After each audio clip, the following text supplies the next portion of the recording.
The snow is hard, frozen to the bone. Every breath is a knife in the lungs, but there is no time for pain. We run, not from danger, but from betrayal. My memory is a silent echo of the pack, the family that judged me and cast me out.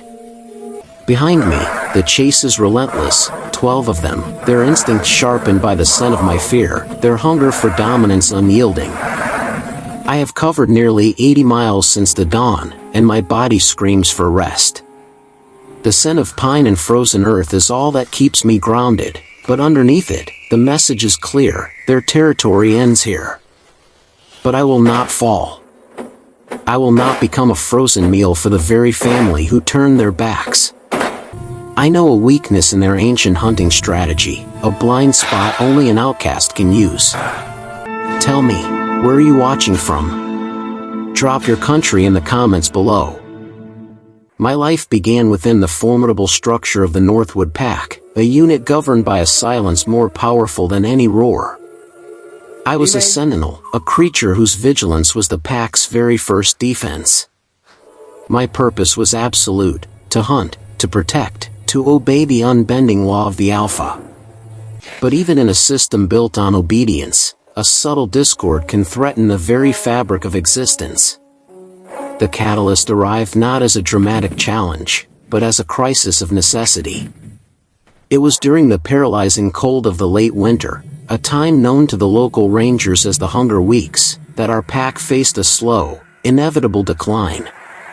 During his routine patrol, Ranger Elias first documented the anomaly. He found the telltale boundary marks of the Northwood Territory, a line the pack never crossed, and just beyond it, the fresh track of a single wolf leading to a massive, illegal kill. That lone track was mine.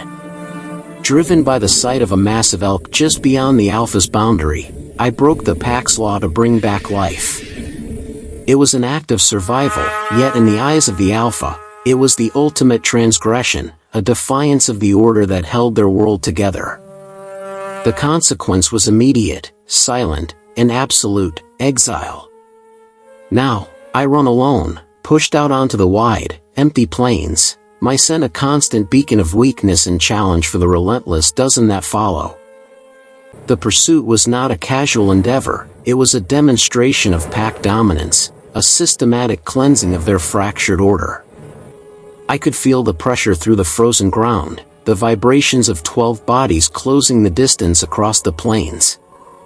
Every gust of wind carried the heavy, collective scent of my former packmates, an overwhelming mix of pine, dominance, and cold, focused hunger. My own scent, weak and singular, betrayed every turn and every desperate pause.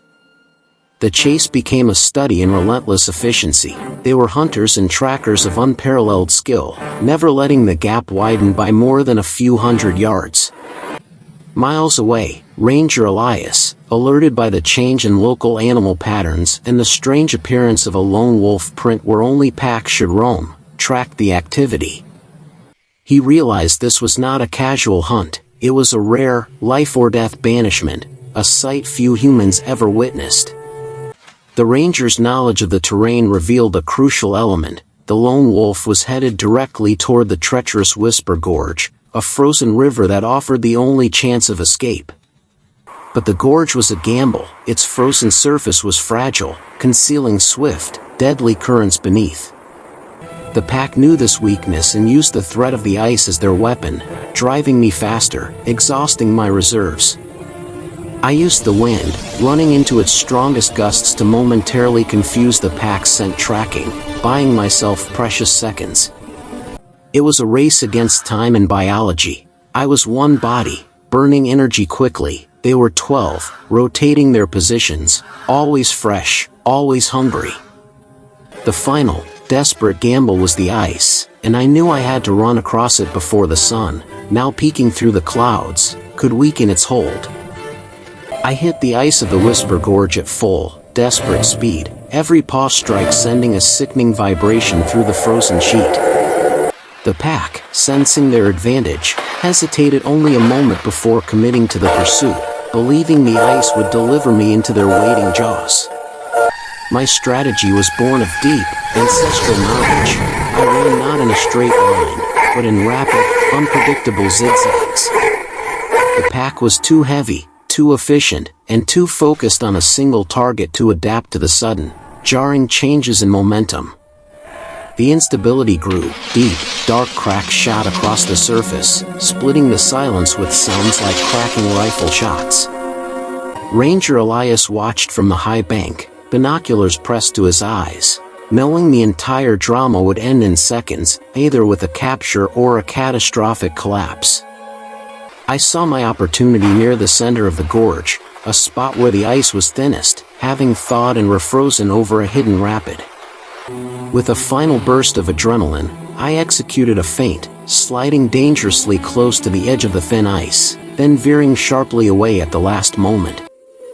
The pack, driven by their relentless momentum and blind commitment to the straight-line pursuit, could not correct fast enough. The ice gave way finally, consuming 3 of the pack's strongest hunters in a chaotic eruption of frozen water.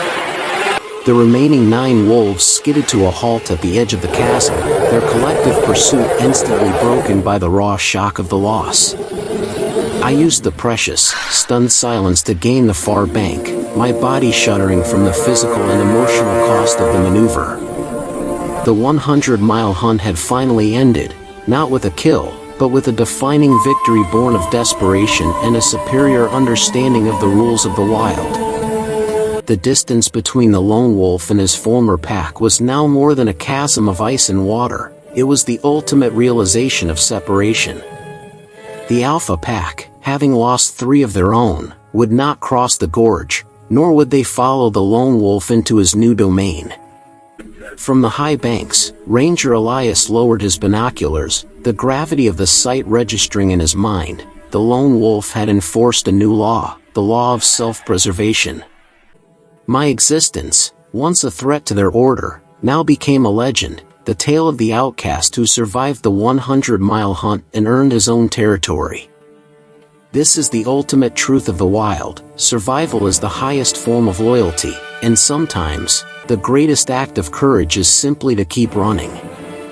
If stories of relentless survival, fierce intelligence, and the wild heart of our planet speak to you, please subscribe to the Apex Line and turn on notifications. You'll be the first to catch the next chapter. But somewhere else in the wild, the chase was already beginning. This is the Apex Line, where every shadow holds a secret.